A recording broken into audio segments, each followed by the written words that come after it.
It is a great honor. I'm very delighted to have with us Mayor-elect Stephen Reed, who will be sworn in on Monday? Tuesday. So just his last few days before all the hard work begins.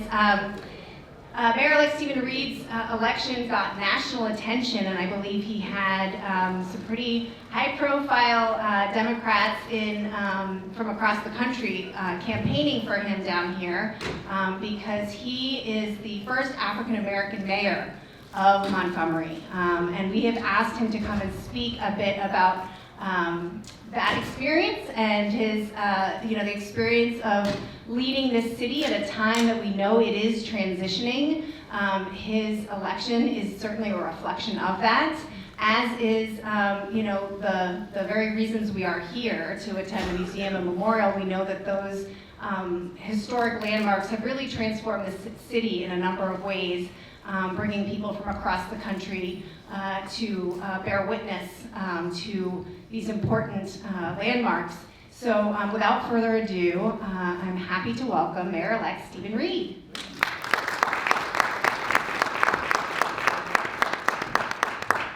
Good afternoon. I want to apologize for missing the lunch. I hope that the food was good, and hopefully the group got some information in that you otherwise wouldn't have if you'd had to listen to me. So maybe my absence there wasn't such a bad thing. We just got some miscommunication on our where we were supposed to be and what group we were talking to at this time. But I want to thank you all for being here in Montgomery. I want to welcome you to Montgomery County.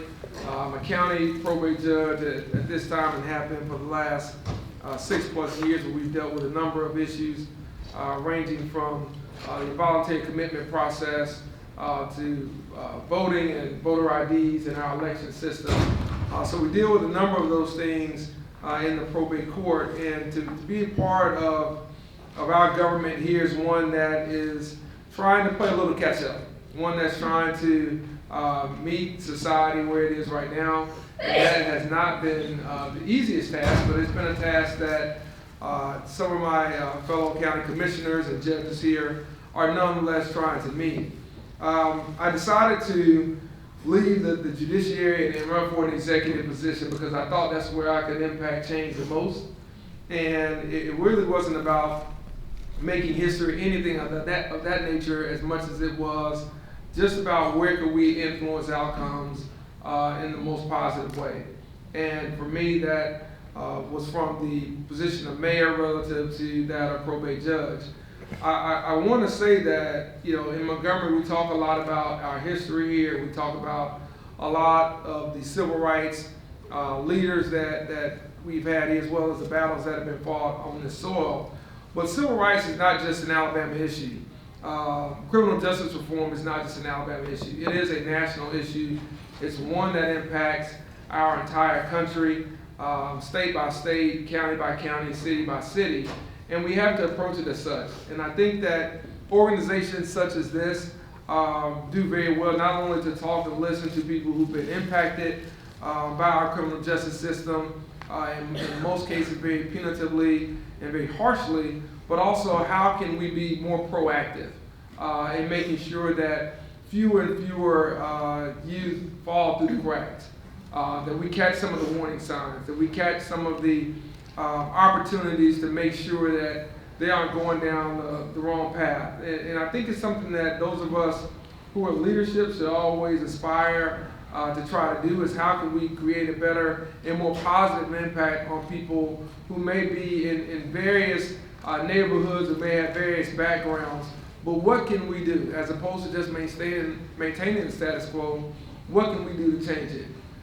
We shouldn't ask about whether or not it's popular. We shouldn't ask whether or not it's a vanity project. We ought to ask whether or not it's the right and just thing. And that's what we ought to do regardless of what branch of government we're in or what title we may have in our private corporate capacity. The thing about being mayor that I'm most looking forward to is the ability to talk to groups like this and to listen and find out ideas that we can implement even at the municipal level, and to try to be a benchmark and a model for other communities as opposed to one that has been kind of following from the back. We want to make sure that in Montgomery and in Alabama, we're a beacon to the rest of this country about the New South and the new part that we want to play in this global marketplace that we're in. I feel that we're all interconnected through the ties of humanity and mankind, and we have more in common than what separates us. It's only though when we act on those commonalities that we realize those opportunities. And I think often through our various lenses and perspectives, we get that distorted sometimes. And I think there's no more obvious reason than why we're here today and why you're here as a group. And that is to talk about more fair sentencing for youth and juveniles, but I would also say people of color. I would also say people who are from low economic means. I would also say people who don't have the advantages and the opportunities to understand or hire lawyers that can get them in and out of certain charges and things along those lines. And so I hope that you will carry this message forward to the Bar Association. I hope you will carry it forward to judicial conferences, because this has to be a part of how judges across the board look at our laws right now and how we implement and interpret those laws as they stand.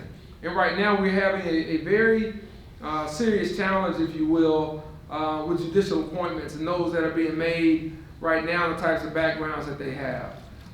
That's important. When you talk about federal judges who have lifetime appointments, being appointed with very little experience in their mid-30s, that's more than a couple of generations that they may be on the bench. And we have to be deliberate and we have to be intentional about making sure that people understand the consequences of various elections, not just our presidential elections, but also our state and local elections, because this is where we should have people who really understand what's happening in the community, why it's happening, and what part they can do to keep it from happening again.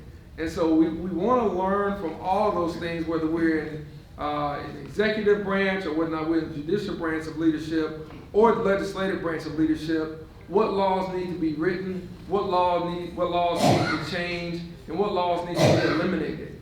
All of those things have an impact, and it's not just on people who are in the jails or their families, it's on our community and our society. Because one of the things that we worked on in Montgomery County has been dealing with the recidivism rate of those who were coming through the probate court or coming through even our district courts who are suffering from mental illness. What things could we help them do to be more of an advocate once they were part of the reentry programs? How can we help them with housing? How can we help them with transportation? How can we help them with the job application process? How can we help them with the educational process? Those are things that impact our community in ways that we don't always see or really understand, but they impact us nonetheless.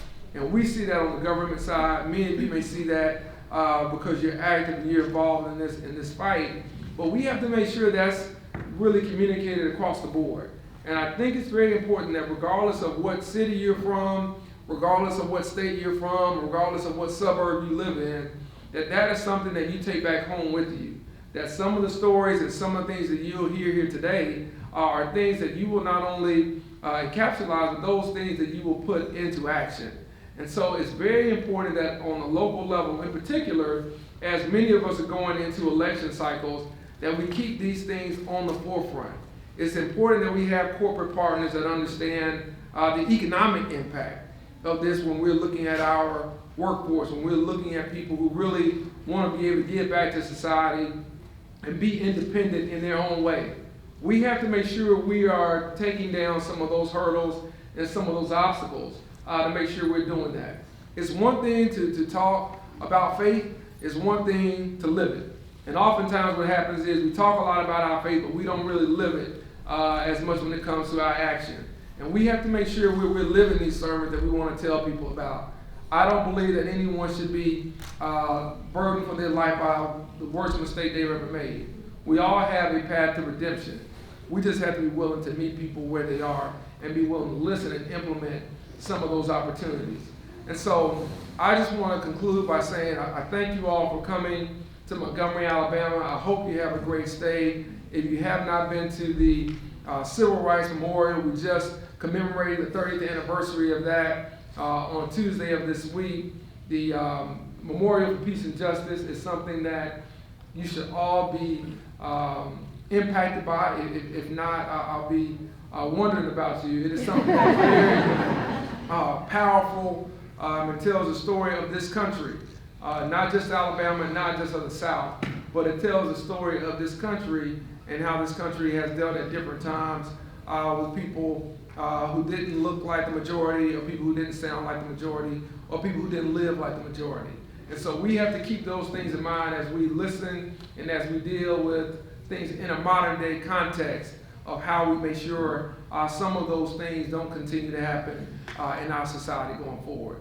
So I commend you for all the work that you do. I want to encourage you to do more work. I want to encourage you to hold elected officials, hold the judges, hold our systems accountable and responsible, and make sure that we're listening and learning from people who've been a part of this and how we can improve our system of justice in this country. So thanks again for being here, and I wish you well the rest of your stay. Thank you.